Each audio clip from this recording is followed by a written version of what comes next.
Prices for delivery are very cheap in India.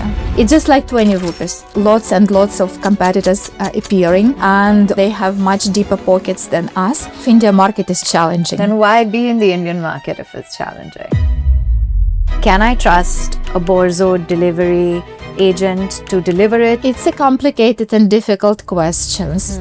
With gig workers, we should understand that delivery is not 100% secured. What is motivating you to even stay in India?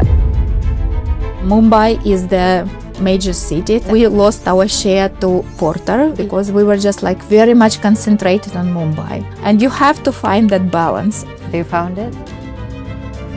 Don't you think you're a bit too late for that? Should that have been done at an earlier stage?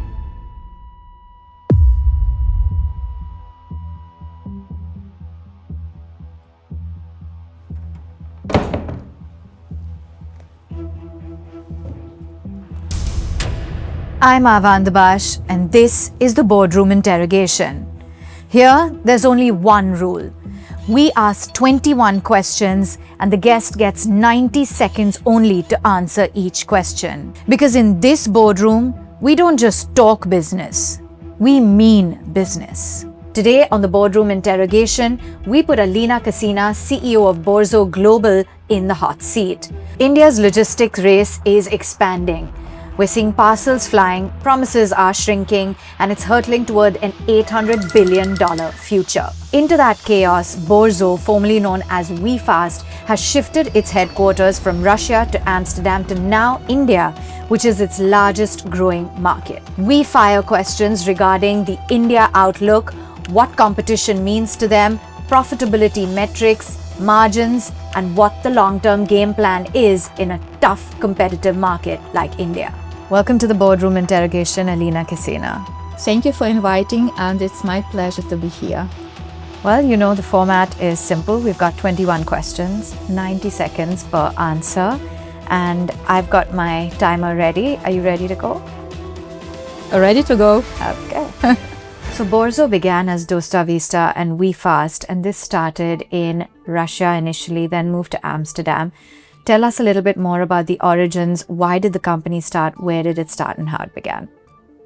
Actually, the business started and was created in Russia. Okay. So after just like the business started and they kind of tested the product and everything, so the board decided to go global. So we started the business in LATAM, in some just of Latin America countries and in Asia. So and actually India was one of the one of the countries where we started. But initially the business was in Russia. But in 2022 we sold the business in Russia and totally decoupled the systems and totally splitted the business. So currently we are focusing on Turkey and India. In Indonesia, we are having an M&A. So that's our company, yeah, but it's merged with one of the players in Indonesia. I'm not still just like opening the name of this, our partner. Yeah, I guess that in 2 or 3 months, we will be able to announce it. Okay, fair. So now you say that you have operations primarily in India and in Turkey, and of course your M&A in Indonesia. Was it because the business was not successful in Russia and in Amsterdam that you chose to move to the other geographies? What was the rationale? So the rationale behind it, the company was all the time experimenting. Yeah, so we entered some market before COVID, and of course during COVID there was a spike, and then we experimented with this, and then actually, the company's agenda was to understand where we might start earning money and be profitable. That was all the time on the table. So that is why with some countries we closed the operations, with some countries we proceeded. And of course, the setup of the company was such that we had local operations and HQ. And being profitable with HQ, with global people, it's kind of a challenging task. So that is why just like we went to some countries, looked if the product suits, if just let's say we could find that market fit, and if we stay or we exit the countries. That's actually how we looked at it from the profitability level. Okay. I'll come to profitability later, but let's talk about the logistics market in India. It's already a $200 billion market. It's expected to almost double over the next decade.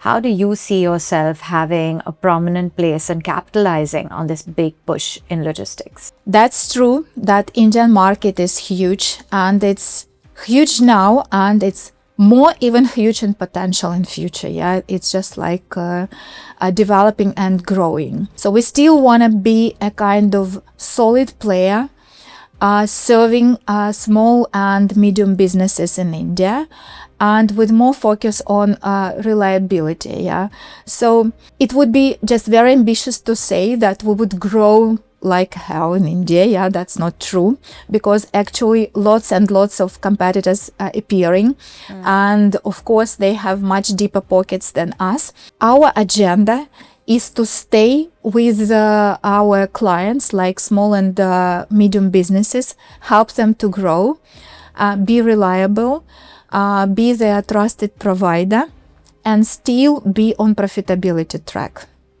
Okay. So you are saying that there are multi players within this space. So let's talk about it. A Rapido, for example, a delivery porter, they do have deeper pockets. How do you manage the competitive intensity? How will you manage to stay with these small clients who don't have a high average revenue per order and still remain profitable? Isn't that going to be a challenge? The market itself, India market, is challenging. Yeah, that's by default. So whenever you enter Indian market, it's very challenging. Then why be in the Indian market if it's challenging? It's interesting and it's huge potential. Yeah, it's still huge potential to capture. And we established a very good operations here. Because actually, if you look in Mumbai, yeah, originally when we talk about Borzo, most people still know us as Wefast, and they even tell, let's Wefast it. So that is why, just like Indian market, yeah, it's challenging, it's interesting, it's very tech driven. That's what we want. Yeah, we want to still be in that tech environment, experiment with our product. And we still feel and see that we are needed by most just medium and small enterprises in Mumbai. Originally, we started in Mumbai. It's actually our hub. It's actually our office, it's our central office, and we want to strengthen our operations. You might grow your volumes by discounting the prices, but then what about the quality? Of course, competitors appear. We have competitors, that's actually good. They keep us well toned in a very good and well shape, in a very good shape. But we don't want to, let's say, compromise the service for the price, because as soon as you compromise and you discount the price, you have somehow take that money, okay? Either from the riders, which is not a good way, because the riders then they will go on a strike and they don't want to deliver, or on quality. So that is why I'd better be in a very just safe position, like being profitable, so that we can give decent earnings to riders and provide that good quality to clients. Okay. So let's, since you brought up profitability, let's touch upon it. I believe India became profitable in 2024, which was just a couple of years back. Your operating revenue in FY24 was about 53 to 55 crore rupees, if I'm not mistaken. Right. Can you tell us about the profitability run rate? Are you confident that you will continue to remain profitable, and what took you so long? I am confident as a CEO of the company. Yeah, I am confident that we will be profitable. Yeah, and we're doing a lot to optimize our operations, like implementing AI in some fields, then cutting some marketing cost where it's not necessary. Yeah, so it's kind of iterative way. So whenever you do, we all the time look at the operations, how we operate, what can we optimize, or just, let's say, stop doing, because sometimes people talk about what are we going to do. But sometimes we forget that we should stop doing something, and that also helps to optimize your revenues and actually bring more. The other thing, that as soon as we are tech driven, we also have some experiments to play with revenue and to squeeze just, let's say, additional margins, yeah, from just our platform. It's a long way. It's not like you create something and it gives you some, just, let's say, results. Yeah, because India is a country where either you have you should just like bring investments, like let's say Porter, yeah, they bring investment and they just like announce that it is all goes into marketing. Yeah, so it's not a secret, it's not a surprise, they tell it openly. Whenever we raise funds, we just like invest into marketing, because when you work with SMB clients, with small and medium clients, that's all marketing cost. But we found our way how we can attract our clients at much lower cost. So I think that's our kind of privilege on the market and benefit on the market, that we know how to do that. Okay. Are you profitable at a group level, or is it still loss-making right now? It's still loss-making, yeah, and that's my next task this year, to bring the whole just group to a profitability level. This year? Yes, we are very close to it. Yeah, it's nothing to compare like we were 3 or 2 years ago, even 1 year. So losses have narrowed? Yeah, but we are very close to just, let's say, to break that level. Okay. And you spoke about your focus on investing in marketing. What are the current cash flows? Are you cash flow positive, and how much are you investing in marketing? Is that paying off? So in terms of marketing, so we are, let's say, investing a very little share of our GMV. We were very much concentrated on how we can shorten our acquisition cost. We had an acquisition payback period of 3 years. Whenever you bring the client, yeah, it's just like it took us, or it cost us 3 years to pay back. Currently, it's half a year. It's 6 months. That's a great result, yeah, which we could just like achieve. Last year, we went even more. We implemented an AI, totally just like our marketing activities currently are under AI agent, to help us optimize our marketing campaigns as well. But we are very prudent in marketing. Yeah, so we have just, let's say, self-served clients that actually came and they are converted by themselves, and we have those clients that we need to convert. So we are mostly just like concentrating on those clients where we need really to put sales efforts to convert, and those self-served clients, they're already working on their own. Okay. So what is your current GMV, and how do you see it growing?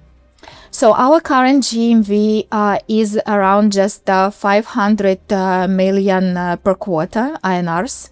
So this year, I don't expect much growth, like just, let's say, 25% or whatever. We're growing organically, just like with the pace of the market, it's 6 or 10%. Because this year we have a very tough agenda in India. I need to localize management here in India, like product marketing. So to strengthen senior management here, so that India should operate totally, solely and independently. You have penetration in tier 2 and 3 towns. Does that do as well as the metros? And how is the overall India performance? Currently, we are operating in 23 cities. So Mumbai is the major city. It actually gives around 80% of our volumes. Delhi is the second. Delhi NCR is the second one. We lost our share to Porter, yeah, because we were just like very much concentrated on Mumbai. The question is, if just, let's say, we fundraise, then we might go and copy paste and create the same playbook like we have in Mumbai. But in Delhi? Delhi or whatever city, yeah, because actually, if you ask just any small and medium businesses, they need delivery. Let's say in Rajasthan, I know I was there visiting Jaipur, and lots of medium and small businesses that ask, let's create a delivery.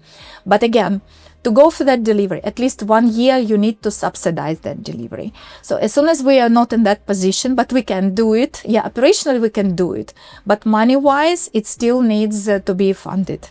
Yeah, that's why this year we are mostly focusing on just strengthening our presence in Mumbai and Delhi, and that's it.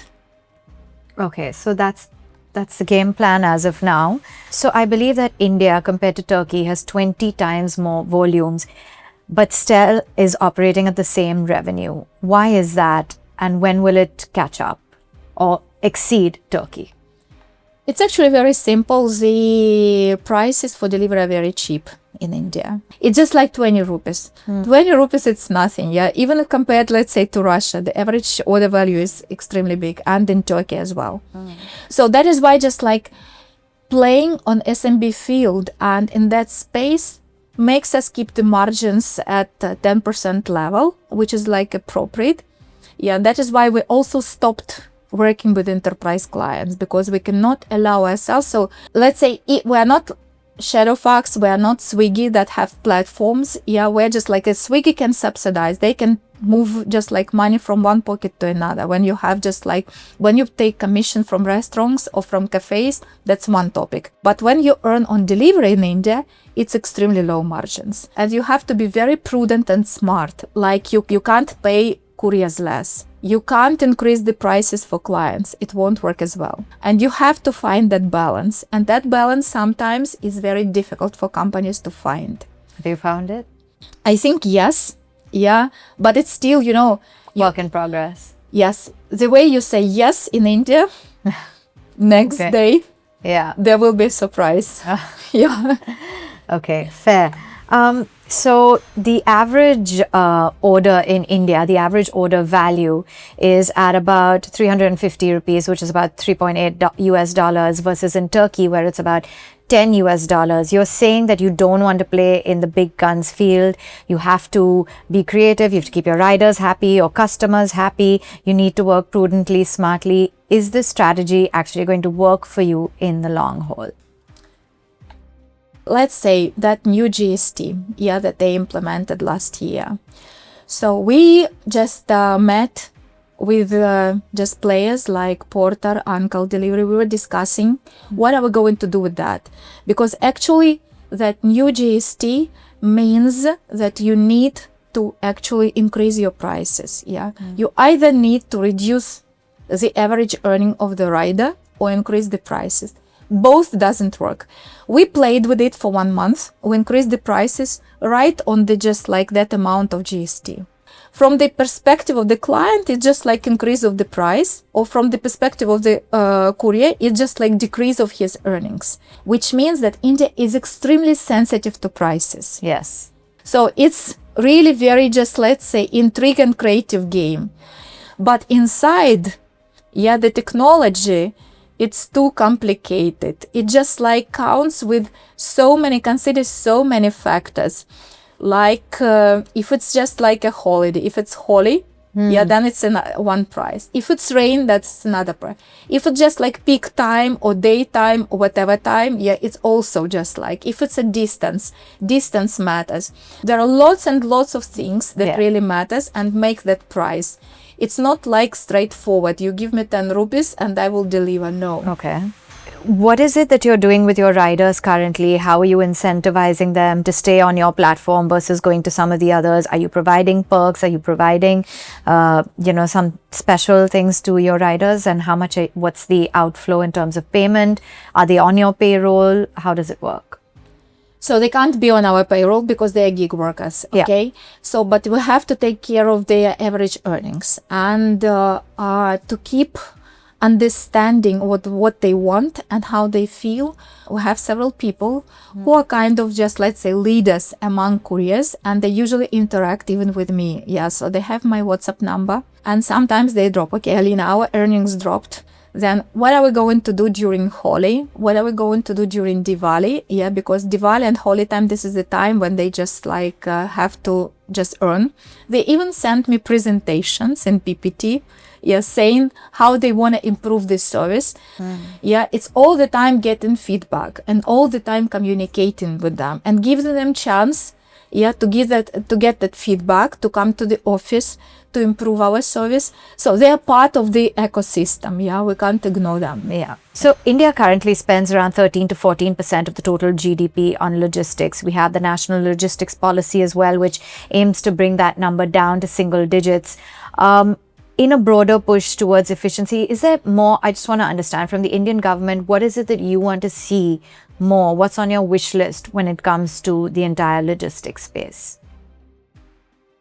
It's a complicated and difficult questions, yeah, because whenever, whatever we want, it doesn't mean that somebody wants and the government wants. In India, what I observe is that logistic companies, they don't have a union here, yeah, to present it as a united force to tell what we want. Might be that's the next step, yeah, to create kind of union, yeah, logistic union, where we might also talk about ourselves, yeah, because we're also very much dependent on some facts and some laws and some, just let's say, acts that the government issues. Okay. You're very clear about that. I think you had a fundraise of about $55 million previously. Do you plan to raise more funds? Are you in talks with investors or nothing for now? Currently, my agenda is to strengthen management in India, Yes. yeah, so that we could have some local people to go to talk to investors and to talk to just to fundraise. Because even for me, it's hard to just like come here, yeah, as a guest or as a visitor and have a constant conversation. The fundraising in India works like iteratively, okay? You have to come back and back and back again and have those constant conversation. For that, you need to have a person on the ground. So that is why we decided just to have a person on the I ground. think you're a bit too late for that. Should that have been done at an earlier stage? It's never late. It's never late. Unless you have that, just let's say, agenda to stay on the market, it's never late. Okay, fair enough. Might be more difficult. That's true. Okay, can you tell us a little bit more about high value items? Today, if I have, say, a piece of jewelry that I want to deliver from point A to point B, can I trust a Borzo delivery agent to deliver it? Do I increase, even if I increase my item value to a large amount, will that actually help? Does it get lost? What happens if it gets lost? There is list of items where just it's, let's say, not safe to deliver with gig workers. It's not like DHL with your just permanent employee when you have the whole data and you actually manage it. With gig workers, we should understand that delivery, yeah, is not 100% secured. Okay, but the client can secure the delivery, but they should be just, let's say, true about it and tell, because when they just like send the delivery, there is a point where they should identify the item. Sometimes they just cheat. As soon as we see a certain value, that means that a highly rated rider, a courier, and secured courier will pick it up. As soon as you just like put zero value and you cheat, you actually cheat yourself. Yes. Yeah. Any random rider, a newcomer might take it and you will never see it. Okay, so then it's on the customer. Yes. Oh, yeah. So being cheated by the clients is another thing you have on your very extensive list of India problems. But Indian hates surprise charges. Anyone hates surprise charges. Is there any small fine print that we need to read carefully on the app, maybe? No. The only just like fun to print that the clients prefer to ignore, though they see it, and I specifically made it in bold font and not to escape. That's the security value. Yeah, but that's just like I'm all the time telling the clients so that some clients tell me we didn't just see it. No. I could believe that 1 year ago you might not have seen it, but now we made it so that you cannot escape it. Oh, wow. You did touch a lot upon AI, India being a very tech-driven market. What are you doing to stay ahead of the curve by implementing technology? And is it very expensive or does it make things cheaper using AI? There is one, let's say, space in India where you see that we can improve and actually do some benefit. Like, let's say we started to have AI agent that checks quality of the chats. Before that, we had 5 people who were doing just quality check of chats of live of customer service. But we also had AI chats and AI bots with couriers. It didn't work. We closed it. They want to talk. First of all, they are just riding the bike. Some people, they even cannot write in Hindi, yeah, so they just use English or whatever. They just not good at writing. Yeah, and for them, it's easier to talk. So that's why we stopped. Okay. Again, we have to be very smart about it. Yeah, not to go crazily about it. Yeah, AI doesn't solve all problems. Okay, absolutely. And you mentioned that at Borzo, you champion fair compensation for your delivery partners. You have trusted career relationships. How does that impact your operational efficiency in this gig economy in India? Are you seeing any challenges?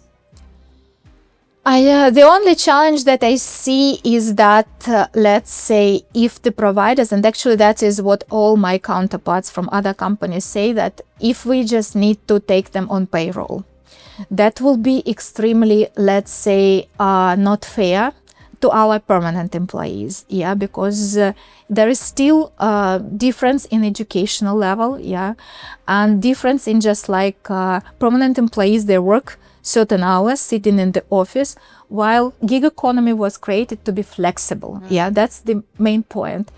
And we don't want to kill that beauty of flexibility, because even our riders initially, how we started our business, we wanted to give job to people. You might be a student, you might be even just like whoever you are. You might take a delivery, earn some money and quit the platform. You don't need to stay permanent. But I think this is the point that most people who are voting for just like moving gig workers to payroll, they're missing this important point, okay? That there is a huge difference when you're a permanent worker. That means you have to stay, you have to have KPIs, you have to go just performance reviews and everything, and you have to be at a certain level of education. While compared to those people that we give jobs, and they might be just like, not only just, let's say, riders or whatever, they really have flexible time. Okay. You're a private company, have been for many years. Is there a plan to go public? Do you have a timeline in mind? Do you have a number in mind that once you hit X profitability, you will go, or you will stay private? Too soon to tell about that. Would it be on the horizon, say 5 years hence or 10 years hence, or is it off the table? That will be too bold to talk about 5 years horizon, because even in India, even just like, things happen out of a sudden. Okay. I'd better talk about 1 year, and for that year, I have a certain agenda, like to hire local senior management, to be profitable, and to keep growing. That's 3 main points. Okay. What's the long-term game plan for the company in India? Where is it that you want to see Borzo? Do you have any other cities in terms of penetration? Do you have any goals in terms of numbers? What's your vision? I have my personal dream as a CEO and as a Alina. Okay, my personal dream is that everyone in India knows Borzo Wefast. They still use it. They understand that it's reliable and trustful provider. And it's a good, just let's say, quality for money they pay. And they really use this verb for many years. Wefast, let's Wefast it. That's my dream. I am not going just to fight. I'm just like not going to fight any competitor like Porter. Let's everyone be on the market. But I really want SMB and small and medium businesses use us and be part of their life. Okay, I can assure you, I say let's Wefast it at least 5 times a day. Okay, you're a woman who is at the helm of a company in different countries. What is it that have been some of your challenges being a woman in this space, and what is the messaging that you want to give out to other aspiring women? If I could give a kind of step back, when I was 10 years, once with my mom, I went to visit her friend.